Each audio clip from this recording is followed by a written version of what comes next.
मैं हूं अंकित अवस्थी। आप हैं मेरे साथ में एक ऐसे वाक्यांश के बारे में चर्चा करने के लिए जिसकी सूचना लगभग आज से 4 दिन पहले मैंने आपको दी थी। याद होगा एससीओ समिट में मोदी जी जब गए थे तब आपने इस तरह से एक स्टेटमेंट मेरी क्लास में पढ़ा था जिसमें मैंने आपको बताया था कि प्रधानमंत्री मोदी जी से पुतिन ने कहा है कि वो जल्द से जल्द युद्ध को खत्म करने वाले हैं। अच्छा, रिसेंटली हुआ क्या है? रिसेंटली हुआ ये है कि आप सबने इन दिनों अगर न्यूज़ को ट्रैक करना शुरू किया हो, मैंने जिस तरह से आपके साथ न्यूज़ साझा की हैं, तो आपने मतलब कुछ दिनों से इस तरह की चीज़ें पढ़ी होंगी। जैसे मैंने रिसेंटली आपको पढ़ाया था कि यूक्रेन ने रूस से अपने 3 शहर छुड़वा लिए हैं। वहीं दूसरी ओर पुतिन कहते हुए दिखाई दे रहे हैं कि सब जल्द से जल्द खत्म हो जाएगा, यानी कि हम पूरी तरह से वापस पुरानी स्थिति पर आ जाएंगे, यानी यूक्रेन युद्ध को खत्म करने की बात कर रहे थे। एग्जैक्टली ऐसे ही अब अर्दगन भी यही लाइन बोल रहे हैं। अर्दगन कौन? तुर्की वाले। क्या कह रहे हैं? टर्की का अर्दगन बोल रहे हैं कि Russia Putin willing to end war. अभी 16 घंटे पहले की न्यूज़ है। मतलब कुल मिलाकर बात यह है कि यूक्रेन और रूस का युद्ध खत्म होने जा रहा है। ये मार्केट के अंदर न्यूज़ आना शुरू हो गई है। अमेरिका डरा हुआ है क्योंकि 7 दिन पहले बाइडेन कहते हुए पाए गए कि please don't use nuclear weapon, यानी एक प्रकार से उन्हें यह डर है कि कहीं ये पीछे हटने के नाम पर न्यूक्लियर वेपन तो यूज़ नहीं कर लेगा। अब एक प्रकार का माहौल बनाया जा रहा है, चर्चा करेंगे उसकी भी। ऐसी न्यूज़ आप और भी अखबारों में देख सकते हैं। टर्की के प्रेसिडेंट ने कहा है कि Putin wants to end war as soon as possible. ये घटना कब की है? ये आज से 16 घंटे पहले की न्यूज़ है। आप इस तरह से समझ कर चलिए। कहने का अर्थ क्या निकालें हम? कहने का अर्थ ये निकाल सकते हैं कि पुतिन युद्ध तो खत्म करना चाहते हैं, चाहे वो हार कर या फिर जैसी स्थिति है वैसे ही। अब आप पूछेंगे क्या इतनी सी बात से स्थापित हो जाता है क्या? जी नहीं। हाल ही में यूके के डिफेंस विभाग के द्वारा एक जानकारी दी गई और क्या दिया गया कि रशिया ने अपनी जो सबमरीन है ना, वो ब्लैक सी से वापस हटाना शुरू कर दिया है। ये यूके की इंटेलिजेंस एजेंसीज का कहना है। क्यों साहब, सबमरीन के बारे में यूके की इंटेलिजेंस एजेंसी क्यों कह रही है, बाकी कोई क्यों नहीं कह पा रहा? क्योंकि सबमरीन पानी के भीतर होती है, लेकिन उनको जानकारी होती है दुनिया के देशों को कि कौन सी सबमरीन कहाँ क्या एक्शन करने गई है। तो Russia black sea fleet relocating some of its submarine, यानी कि युद्ध के लिए जो सबमरीन इन्होंने खड़ी कर रखी थी यूक्रेन के दक्षिण में, उन्हें वो वहाँ से हटा रहा है। फिर से एक सवाल बनता है, सबमरीन ये हटा रहा है, पब्लिकली ये कह रहा है कि हटा दो, मतलब हम युद्ध खत्म कर रहे हैं, फिर भी किसी को विश्वास क्यों नहीं हो रहा है? विश्वास इसलिए नहीं हो रहा है कि एक और एंगल निकल के आता है, और वो ये है कि रशिया को डर है कि इसकी सबमरीन, जो किलो क्लास की सबमरीन है, उनके ऊपर यूक्रेन बम ना चला दे। अब आपके दिमाग में फिर एक सवाल आएगा, बम ना चला दे से क्या मतलब है? आपको याद है कुछ दिनों पहले एक एयरक्राफ्ट कैरियर के ऊपर यूक्रेन ने गोले दाग दिए थे, जिससे रूस का मास्कोवा नामक जो एयरक्राफ्ट कैरियर है वो जल समाधि कर गया था। अब रिसेंटली ऐसा क्या हुआ? 7 महीने के युद्ध के बाद इनको ये डर क्यों लग रहा है कि इनके ऊपर कोई बम ना चला दे? इस कारण को भी जान लीजिए। हाल ही के दिनों में क्या हुआ है कि यूक्रेन को अमेरिका द्वारा लॉन्ग रेंज मिसाइल्स दी गई हैं। 1 मिनट, लॉन्ग रेंज मिसाइल्स दी गई हैं का मतलब ये है कि यूएस ने यूक्रेन को कहा है कि अगर दूर तक भी आपको दिख रहा है ना कोई, तो टारगेट बनाओ। आइए न्यूज़ पढ़ते हैं। साथियों, असल में घटना कुछ इस प्रकार से है यूके इंटेलिजेंस की कि यूक्रेन के इस क्रीमिया वाले हिस्से के नज़दीक ये जो सेवास्टोपोल नामक स्थान है, यहाँ पर खड़ी हुई थी, क्या खड़ी हुई थी? सबमरीन्स खड़ी हुई थी यूके की, रशिया की। वो यहाँ से हटा करके कहाँ ले गई हैं? क्रेस्नाडोर करके जो क्षेत्र है इनका, उसके नज़दीक ले जाई गई हैं। तो रशिया का इस प्रकार से अपनी उनको मूव करके दूसरे स्थान पर लेकर चले जाना, ये दर्शाता है कि इंटेलिजेंस अपडेट के अंदर 20 सितंबर 2022 का है, यूके द्वारा दिया हुआ, कि this is highly likely due to recent changes in the local security threat level in the face of increased Ukrainian long range strike capability। यानी आप इस शब्द के ऊपर थोड़ा गौर फरमाएं, क्या है न्यूज़? यहां पर आप इस शब्द को देखें, क्या लिखा गया है? Long range strike capability. Long range strike capability कहां से आ गई इनके पास में? अभी तक तो थी नहीं, यूएस के पास से आई है। सर यूएस क्या इस प्रकार से लंबी मारक क्षमता वाले वेपन देने के लिए तैयार हो गया है क्या? मैं आपको बता दूं, रशिया ने कहा है कि यदि आपने इस प्रकार की हरकतें की तो मैं आपके खिलाफ सख्त एक्शन ले सकता हूं। आइए थोड़ा सा न्यूज को फॉलो करते हैं, जरा देखिए 15 सितंबर की न्यूज है। क्या न्यूज है? Russia warn red line if the US provides long range missile to Ukraine. हाँ जी साहब, अब ये लॉन्ग रेंज मिसाइल का अर्थ क्या है? लॉन्ग रेंज मिसाइल का अर्थ ये है जो बहुत दूरी तक मार कर सके ऐसी मिसाइल्स। तो आप 15 सितंबर की खबर देखें तो यूएस को इसने कहा है, रशिया ने, कि आप रेड लाइन क्रॉस मत करिए, आप यूक्रेन को लॉन्ग रेंज मिसाइल मत दीजिए। आप यहां पर न्यूज की ब्रीफिंग देख सकते हैं। If United State decide to supply Ukraine with longer range missile they will cross the red line and become a direct party to the conflict. यानी कि इस कॉन्फ्लिक्ट के अंदर, इस विवाद के अंदर वो डायरेक्ट पार्टी बन जाएंगे। दैट मीन्स हम उनके खिलाफ मोर्चा खोल देंगे। अभी हुआ क्या है? हुआ यह है कि यूएस के द्वारा HIMARS हिमार्स करके एक लॉन्ग रेंज मिसाइल दागने वाला सिस्टम यूक्रेन को दिए जाने की न्यूज है। High mobility artillery rocket system is a high tech light weight rocket launcher provided to Ukraine by the US. इसकी क्षमता 80 किलोमीटर दूर तक मार करने की है। न्यूज ये है कि ये 80 किलोमीटर तक मार कर सकता है। यूएस ने यूक्रेन को यह सौंपा है। अगर यह सौंपा है तो इसका मतलब स्वाभाविक है कि रशिया अपनी सबमरीन्स को पीछे खींच रहा है और खींच करके सुरक्षित स्थानों पर ले जा रहा है। लेकिन यदि वो यूएस को एज ए पार्टी ट्रीट करता है तो कुछ एक्सट्रीम कदम भी उठाए जा सकते हैं। आपको यह बात यहां तक समझ में आ जानी चाहिए। अभी क्या चल रहा है युद्ध में, मैं थोड़ा सा आपको वो बता दूं। साथियों, युद्ध के 7 महीने बीत चुके हैं।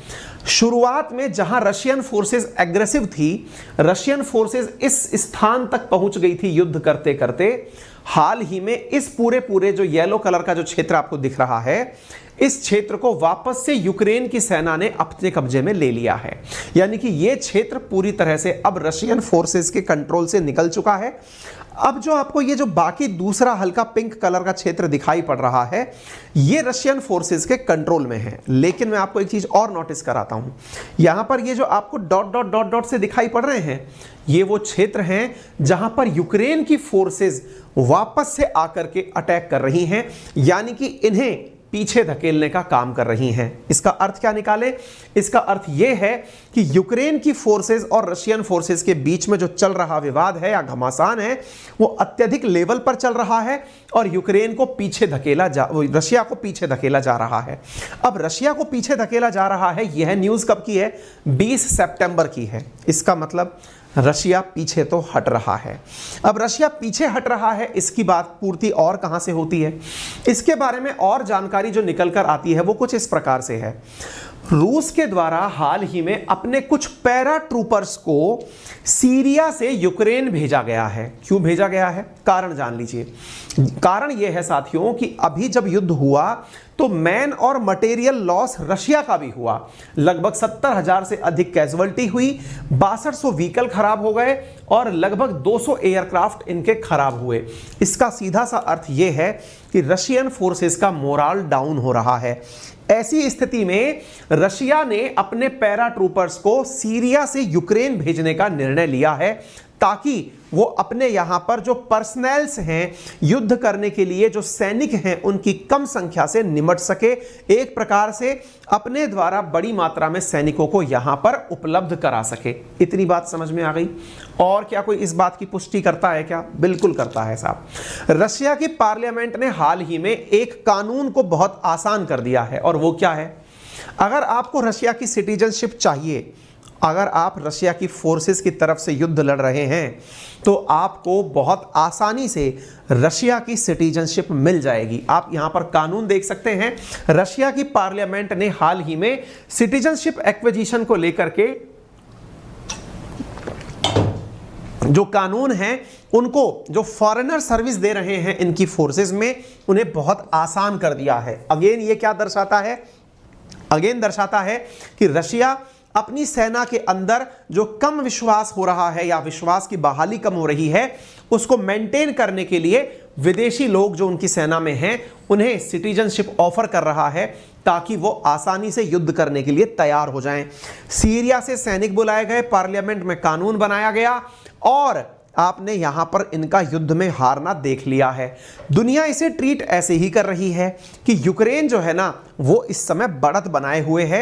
जिन क्षेत्रों के ऊपर रूस ने कब्जा बनाया था उन क्षेत्रों को वो वापस पाने की कोशिश कर रहा है। अब एक बड़ा सवाल बनता है, सर एक बात बताइए, रशिया के पास अब ऑप्शंस क्या हैं? दो बड़े ऑप्शंस हैं, या तो वो न्यूक्लियर बॉम्ब का उपयोग करके बाकी पूरे मामले को बिगाड़ कर छोड़ दे, एक तरीका तो ये है। दूसरा तरीका जो है इसके पास में वो और भी अच्छा है। वो क्या है? जिस क्षेत्र में यानी जिस डोनबास क्षेत्र के अंदर रशिया के द्वारा अभी तक कब्जा किया हुआ है वहां पर जनमत संग्रह कराने की जिद पर अड़ा हुआ है रशिया। कहा जा रहा है कि इस वीक वो यहां पर रेफरेंडम करा लेगा। आप पूछेंगे ये जनमत संग्रह क्या होता है? उस डोनबास क्षेत्र के रहने वाले लोगों से यह पूछा जाए कि तुम कौन से देश के साथ रहना चाहते हो, यूक्रेन के साथ या रूस के साथ। अगर वो अपने द्वारा यह कहते हुए पाए गए कि हम रूस के साथ जाना चाहते हैं तो वो उनका विधिवत रूप से अपने साथ इंटीग्रेशन कर लेगा। एक बात मैं याद दिला दूं आपको, आपने पहले जो डोनबास क्षेत्र के बारे में, लोहांस्क के बारे में जो जानकारी प्राप्त की थी उसमें क्या था? रशिया ने उन्हें इंडिपेंडेंट नेशन कह दिया था और कहा था कि इनकी मैं सहायता करने पहुंचाऊं। लेकिन अब ये रेफरेंडम करा के उन लोगों से कहना चाहता है कि आप हमारे साथ शामिल हो जाओ। 1 घंटे पुरानी खबर है, कल की खबर है, मैं बताऊं आपको। यहां पर आप देख सकते हैं कि occupied areas call urgent vote to join Russia. इन ऑक्यूपाइड एरियाज में कहा गया है कि वो तत्काल प्रभाव से वोट देकर रशिया में शामिल होने का जो कार्यक्रम है वो से पूरा कर लें। कौन से डोनबास क्षेत्र के अंदर, लोहांस्क, खारसन वाले जो क्षेत्र हैं उनके अंदर इस तरह की बातें निकल करके आ रही हैं। यानी ये जो क्षेत्र आपको दिख रहे हैं, लोहांस्क, डोनास्क, ज़ैपोरिज़्या, खारसान और क्रीमिया, इन क्षेत्रों के अंदर रशिया चाहता है कि वो यहां पर जनमत संग्रह करा के इन्हें अपने साथ मिला ले। आपको मालूम होना चाहिए जब युद्ध शुरू भी नहीं हुआ था उससे पहले भी यह क्लियर था कि ये दो क्षेत्र ऐसे हैं जहां ऑलरेडी रशिया समर्थित लोग रहते हैं। इसी कारण से रशिया का यहां पर आगमन आसान हुआ और इसी समर्थन का लाभ उठाते हुए रशिया इस क्षेत्र को अपने पक्ष में करने के लिए जनमत संग्रह कराना चाहता है। अब सवाल बनता है कि सर एक बात बताइए, वर्ष 2014 से रूस इस क्रीमिया वाले क्षेत्र पर भी कब्जा करके बैठा है, तो क्या क्रीमिया वाले क्षेत्र में भी जनमत संग्रह कराएगा क्या? मैं आपको बता दूं, यह जनमत संग्रह हुआ था 2014 में ही हुआ था। उस समय एक अंदाजा निकला था कि 95% क्रीमियंस ऐसे थे जो रूस में शामिल होना चाहते थे। यानी कि रेफरेंडम के रिजल्ट हमेशा रूस के समर्थन में रहे हैं। 2022 के अंदर भी फिगर कुछ ऐसा ही बताते हैं कि इस क्षेत्र की अधिकतम जनता रूस के साथ रहना चाहती है। अब आप पूछेंगे तो फिर अमेरिका को क्या लगेगा? बुरा लगेगा सर ऐसी स्थिति में तो, कि वहां की जनता ही चाहती है रूस के साथ रहना। अमेरिका ने कहा है कि हम इस प्रकार के किसी भी रेफरेंडम को नहीं मानेंगे। क्यों नहीं मानेंगे? क्योंकि पराधीन सपने हूं सुख नाही। अभी वो जनता आपके अंडर में है। देखिए मैं आपको एक चीज यहां पर और बता देता हूं। भारत के केस में भी कई बार यह सवाल पूछा जाता है कि जो पाकिस्तान डिमांड करता है यूएन में जाकर के कि कश्मीर का रेफरेंडम कराने के ऊपर यूएन में सहमति बनी थी, फिर भारत ने अभी तक रेफरेंडम यानी जनमत संग्रह क्यों नहीं कराया? इसके पीछे का बड़ा कारण यह है क्योंकि सबसे इंपॉर्टेंट बात यह है कि जो कश्मीर के राजा हरि सिंह थे उन्होंने इंडिया के साथ एनेक्सेशन पर हस्ताक्षर किए थे। जिस तरह पूरे देश के राजा भारत में मिले ऐसे ही वो भी भारत में मिले थे। इसके बावजूद अगर रेफरेंडम की बात सही है तो रेफरेंडम होने के लिए पहले इस क्षेत्र को खाली करके छोड़ना पड़ेगा। That means Pakistan occupied Kashmir से पाकिस्तान को हटना पड़ेगा।